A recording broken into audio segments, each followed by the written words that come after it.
대통령 비서실을 상대로 국정감사가 열리고 있습니다. 어제 민주당이 공개한 그 윤석열 대통령과 명태균 씨의 녹취 단연 화제였습니다. 시작부터 여야 간의 공방이 거셌습니다. 만나보시죠. 어제 아침에 위원장님께서 명태균 녹취를 들었어요. 이 녹취에는 대통령 육성도 포함되어 있고요, 그죠? 근데 앞뒤 다 잘라서 맥락도 없는 거를 틀었어요. 이게 혹시 이거를 편집하셨나요? 아니면 짜집기를 하셨나요? 아니면 원본 그대로를 하셨나요? 의사진행 발언이에요. 왜 의사진행 발언하면 안 돼요? 강명구 의원, 강명구 의원, 하는 거 아니에요? 국정감사가 저에 대한 국정감사입니까? 제가 정부 여당입니까? 강명구 의원, 예. 저에 대한 질문하지 마세요. 대통령실에 물어보시죠. 대통령실에. 자, 이런 게 마치 무엇인가 있는 것처럼 만천하에 당사자 동의 없이 터셨어요. 전형적인 민주당식 기획 폭로이자 정치 공작이라고 생각합니다.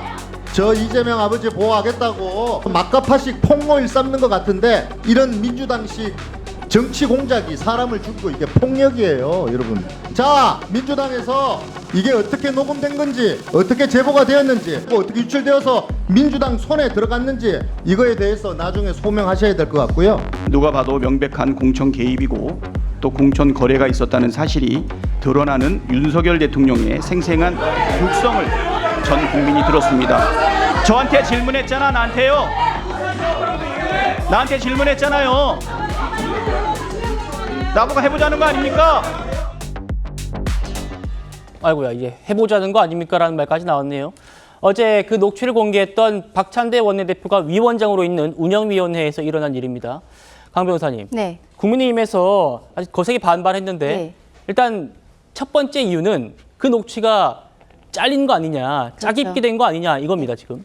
그렇습니다. 일단은 녹취 자체가 굉장히 짧은 부분만이 나와 있기 때문에 앞뒤 맥락을 좀 더 봐야 되는 것이 아니냐는 이야기가 나오는 것이죠. 그리고 이 녹음의 당사자였던 명태균 씨도 본인이 뒤에 이야기한 부분들이 잘렸다라고 지금 주장을 하고 있는 것인데요. 예. 만약에 이것이 어떠한 법정에 제출이 됐을 때는 이 녹음 자체가 명태균 씨와 윤석열 대통령 간의 대화의 녹음을 제3자가 다시 녹음을 한 것이거든요. 그렇다면은 이것은 통신비밀보호법의 위반의 소지가 있습니다.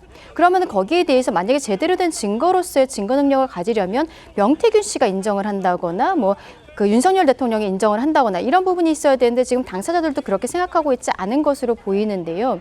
근데 이것이 지금 어떠한 그 윤석열 대통령의 탄핵으로 가기 위한 중대한 헌법과 법률의 위반이다. 지금 그러한 이야기를 민주당에서는 하고 싶은 것으로 보입니다. 근데 이게 지금 말씀드린 것처럼 증거 능력이라든지 이런 것에 있어서는 좀 탄핵될 가능성이 높은데 민주당에서는 그럼에도 불구하고 지금 이 짧은 녹음을 가지고 국민적인 정서를 건드리고 있는 것이 아닌가 저는 그렇게 생각을 해요. 지금 저 내용을 봤을 때도 대통령께서 대통령 당선인의 신분이었던 것도 있지만 어떤 의견 개진의 수준이었던 것이죠. 저기에 있어서 말하는 내용이 내가 윤상현한테 얘기해놨으니까 기다리고 있으면 된다. 이 정도 수준이 아니지 않습니까? 무슨 이야기를 만약에 했다 하더라도 당에서 지금 그 이야기를 들어주지 않고 있다라는 이야기를 하고 있는 것이거든요. 그럼 이것은 단순한 의견 개진이지 어떠한 공천 개입이라고까지 볼 수 있는 상황도 아닙니다.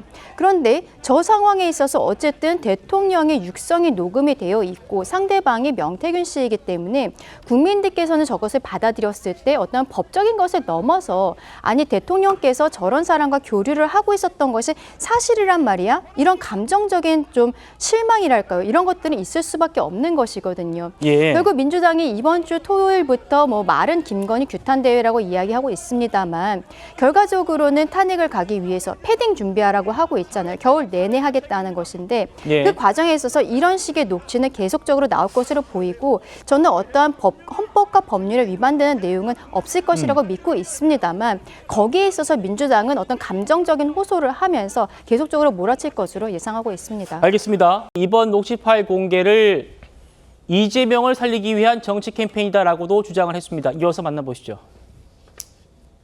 대통령 육성 녹음 파일을 가지고 이거 하나 한 건 잡았다라고 민주당에서 막 난리 브러스를 치고 있는데 당이 말이 많아. 안 도와주겠다는 얘기예요. 저는 이것을 민주당의 해프닝, 민주당이 헛발질이라고 생각합니다. 이걸 갖다가 선택적으로 발췌해가지고 이게 공천 개입이다, 선거 개입이다라고 규정 짓고 일방적으로 몰아가는 것은 이거는 지나친 과도한 정치 공세다. 이 모든 것이 지난 취임 이후 2년 동안 계속되온 대통령 죽여서 당대표 살리자라는 야권의 정치 캠페인에 지속된 맥락이라고 저는 생각합니다.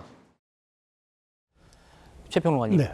이번 폭로의 시점이 이재명 대표의 사법 리스크가 있는 11월 네. 이것과 좀 연관성 있는 거 아니냐 이 얘기입니다. 사실 이재명 대표 2건, 그 부인인 김혜경 여사 2건, 한 건 있지 않습니까? 이번 11월 달에만.